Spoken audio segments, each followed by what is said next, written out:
আমার জীবনের প্রতিটি মুহূর্ত তুমি ভরিয়ে তোলো এক অনুপম সুরমূর্ছনায়।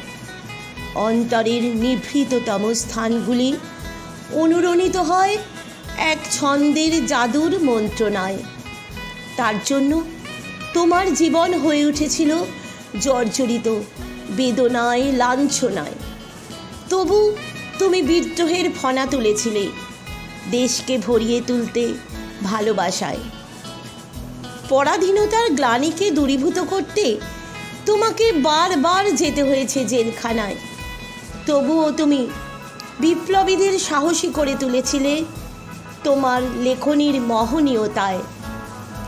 আজও দেশের প্রতিটি মানুষের শিরায় শিরায় ধ্বনিত হয় অগ্নিবীণা বিদ্রোহীর সুরঝঙ্কার। তাই তোমাকে জানাই প্রণাম শতধারায়, সকল ভারতবাসীর অঙ্গীকার নিয়ে।